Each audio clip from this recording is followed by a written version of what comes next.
Well, comfortable, he says. Well, Bumi, let's talk about, because very soon I expect that perhaps some of the banks will put out their third quarter forecast. He said the impact on the earnings won't be too significant. So we've seen like three banks, First Bank, UBA, and I think Zenith Bank crossing that 100 billion naira gross revenues a mark. Any significant impact should we be expecting on the numbers? If the interbank market rates continue for longer than we would like at elevated levels, then it would distort the plans and I mean, as I said before, it's supposed to be positive because they're net placers. But for those that are net placers, remember, not all the banks are net placers. But basically, if you pick the top 8-9 banks, they're net placers. So the banks that most people care about are net placers. Well, we all also have these other banks who still outnumber the net placers, who people still bank with or have faith in. Well, yeah, those are the ones that you probably want to worry about a bit more. And so you hope that the interbank rates don't remain at these sort of elevated levels for too long, because it would destabilize the system a bit. Now, if we're right and this thing's temporary, and it's not the first time that interbank rates have spiked. I mean, it's been over more than 35% in the past, right? It did come down. 2 years ago, in the last 2 years, we've had some stability. The highest I think I've seen, the 365-day was 19-20% tops. Yeah, but there were times when this thing reached 24 and people were like, oh my gosh, the world's going to collapse, and then very quickly came down. These are not normal rates. I mean, and you get... So they're basically artificial, and something will happen to... Nigeria has a way of normalizing... Well, something happened yesterday. We had a maturing T-bills, about over 200 billion. That came into the market, and that eased rates a bit. Oh, the other thing to add is that, FAC allocations normally happen. Yeah, how much? How much is the highest FAC we can get? We need all the help we can get. Let's talk about the outlook for, because we can just go on and on over this. Outlook for, let me start with you, money markets. We have the bond yields. I understand some of them are going up to get more investors. Let me leave it there. Outlook for the money market for the next half of the year. I'm sure the markets would probably not end significantly higher from where they are this year. Worst case scenario may drop, 1 or 2 percentage points lower, but could probably end around the same levels this year.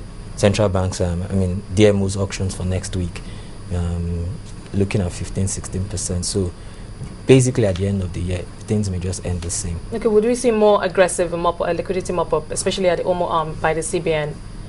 If the CBN chooses not to increase the benchmark rates, then we'll have no other option than to use other instruments like OMO. But what is the likely scenario? We're still at 12% NPR. Is that what we're going to see for the rest of the year? It's still at 12.9% inflation. Okay. The CBN's outlook is 14.5%. So it believes it's actually beating its own target for inflation. So as long as we're still around this 12% region for inflation, then I believe the CBN will keep doing what it's doing, which is, retaining the benchmark rates while playing with other instruments. Do you think the CBN still has any room for surprises? Because the CR was definitely a surprise. Yes, everybody knew the NPR wasn't going to go anywhere, but this year... it can always go up. Nothing stops them from increasing. But how would that impact CR higher than 12%? If inflation goes up higher, okay, then. And the central bank thinks they're looking for, which the central bank has said it wants to fight. Okay. So if inflation goes up higher, then central bank has an option to do that. We hope they do not, but that's an option. And we know all of this is for the Naira. The Naira has finally come down to 158 last at the interbank FX market, 158.70. So are we going to see the Naira in the next, for the rest of the year, 155, 156? Very soon, distributors, suppliers would soon start making end-of-year orders for, for the end-of-year sales and things like that, and that could actually put some pressure on the Naira. But like he said, these things go up, go down, and it's probably not going to end up at 170. What doomsday prophets. But okay, looking at the monetary environment, all that the CBN has been doing, what's the best you think the Naira would do or can do between now and December? Maybe 165. Sorry, the best or the worst? The best. Let's not 155. talk about the worst. 155. What, very close to the CBN's official rate. Yeah. Okay, Jimmy, let me come to you, Bumi. Outlook for the rest of the year for the capital markets, especially the equities market. So 23%, 13% year to date so far. Are we going to hit 25%? Is that anywhere possible? We don't have that forecast. I mean, that would be great, but I don't think we seriously doubt. But what was your forecast for? We haven't revised. We haven't revised an official 23,500 mark, but the risk is not the upside. So if I simply use the average upside left, to our price targets across the 24 or 25 stocks that we cover, then you probably add another 5 to 10% to the index. Now, I think the challenge we have at the moment is that August is normally a slow month. People are going on holidays, especially foreign investors who dominate most of the trading in the market. So you probably will see a bit of in the near term, a bit of hit and miss in the NSE. There won't be as much activity, but Axis and GT are yet to report, and we expect their results to be pretty strong, and there will be some interim dividends as well.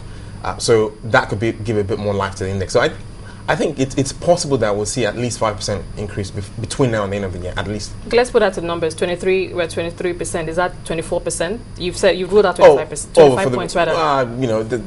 That gives you up to 20% basically for the full year gain. So if I was an investor who started investing from January, by December, would I be smiling? Yeah, we tend to. Let me try and duck the question. Depends on what you bought. We try and give a 12-month view, because having a very near-term view on stocks is it's quite risky. So have a bit more long-term view. And if you speak to a lot of the foreign investors, they're not very jumpy. So I know that in 2008, 2007, Nigerians had this very sort of, double my money in three weeks. But that's gone away. But unfortunately, it's gone to the extreme now, where people are almost looking, they don't even talk to you about 1 year anymore. So I think if you have a healthy sort of 1 year view, picking the right sort of stocks, and we think that the likes of Access, likes of UBA still have some upside to go. I think it's worth putting some money into those stocks.